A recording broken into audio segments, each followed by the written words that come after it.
Queen Ilari stood alone at the edge of the great spire, a tower of gleaming crystal that reached into the eternal storm clouds of Zari's prime. Her empire stretched across 6 solar systems, with millions of subjects kneeling to her name. Yet despite her unimaginable power, she dreamed every night of a pair of unfamiliar human eyes, warm, brown, and filled with sadness.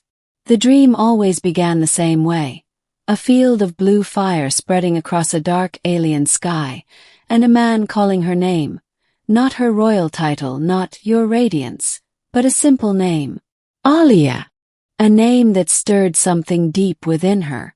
But Ilari was not human. She hadn't been for over 1,000 cycles. She was the ascended sovereign, chosen by the elders of the Celestial Union, born of starlight and flame. Or so the chronicles claimed. Her advisor, Lord Vexel, had warned her of these recurring dreams.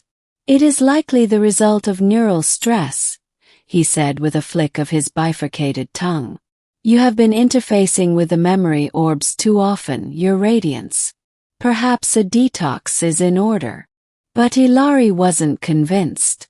Deep in her gut, something told her the dreams weren't merely visions. They were memories. Someone out there had known her before she became the alien queen. Someone human. And he wanted her to remember. Middle. A hidden past unveiled. Her search began in secret. She couldn't trust Vexel or the Grand Keepers. If they knew she doubted the official origins of her life, it would be seen as treason against the continuum. She dispatched a stealth probe into the archives of Earth, an ancient planet from which many humanoid lifeforms had evolved. The probe transmitted fragments of lost history, data buried beneath centuries of war and planetary collapse. Amid the ruins of human records, it uncovered something stunning. A photograph. Ilari stared at the image for hours. It showed a young woman, maybe in her early 20s, with dark curls and eyes like starlight. Her name tag read, Dr. Alia Voss, Xenobiologist, Orion Institute. Next to her stood the man from her dreams, slightly older, smiling at her like she was the center of the universe. His name was etched in the corner. Jonas Thorne. The name hit her like a plasma bolt to the chest. Jonas.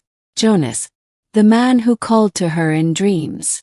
Against the counsel of every logical protocol, she commanded her flagship to Earth's remains, now a lifeless gray husk orbiting a decaying sun. She explored the ruins of the Orion Institute herself. Her guards stayed outside as she descended into the crumbling basement levels, alone with the ghosts of her former life. In the central lab, buried under meters of debris, she found it, a prototype stasis pod. Inside, covered in frost, was Jonas Thorne, still alive. The truth reawakened. Activating the pod took hours. When it hissed open and Jonas fell into her arms, gasping and coughing, Ilari felt the wall within her crack. He looked up at her, disoriented. Alia! She didn't correct him. Not this time. I don't remember everything, she said softly. But I remember you. Jonas, barely able to stand, laughed in disbelief. I thought I lost you. They told me you were dead.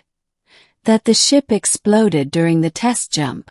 Ilari helped him sit against the cold metal wall, her pulse racing. It did. At least I thought it did. But something must have gone wrong or right. The quantum drive fractured spacetime.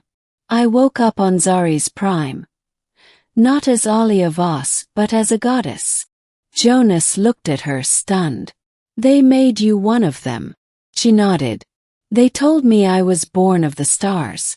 That I had no past, no earth, no humanity. I believed it.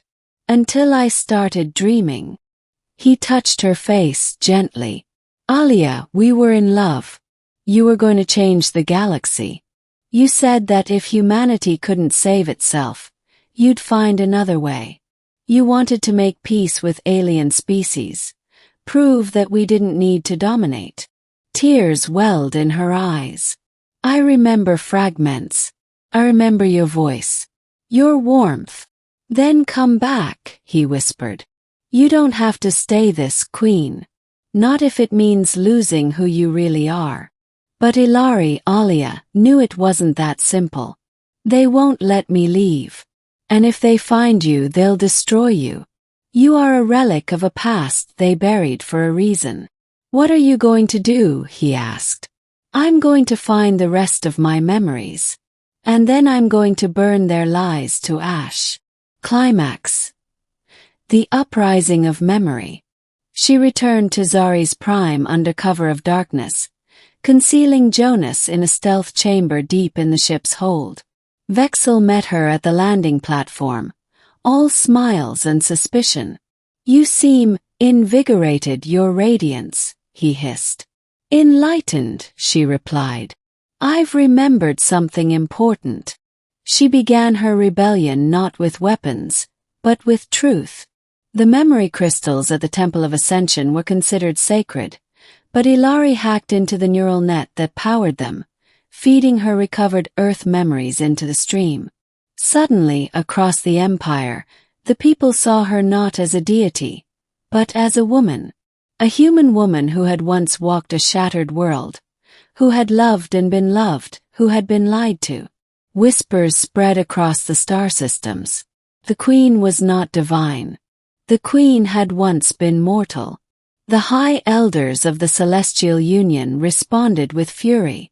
They summoned her to the Core Council and demanded an explanation. I am what you made me, she told them, standing before the galaxy's most powerful beings. But I was not born of stars. I was born of Earth. And you erased that truth. You were chosen to ascend, Elder Varnes growled. You swore loyalty to the continuum. I was reprogrammed, she spat. I swore nothing. I was stolen. The council moved to strip her of power, but it was too late. The people had seen the truth. Revolts broke out across the colonies. Loyalists and rebels clashed in orbit and on land. The age of blind devotion had ended. But Ilari did not seek to rule by force. She broadcast one final message. I will no longer lead as a goddess. I will lead as Alia Vos, as a scientist, as a seeker of truth. Join me not out of worship, but out of shared hope. Ending a queen reborn. It took time and sacrifice, but the empire did not fall. It evolved. The Celestial Union fractured, and from its ruins rose a new council, one led not by false gods but by those who sought knowledge and cooperation between species. Peace did not come instantly, but it began with one woman who remembered who she was. Ilari Alia stood with Jonas on the balcony of her new capital on Eleron 6. Not a palace but a research center. They looked out over the blue-hued horizon. I still can't believe you're here, he said. Neither can I, she replied. Sometimes I wonder if this is just another dream. He smiled. Then let's keep dreaming.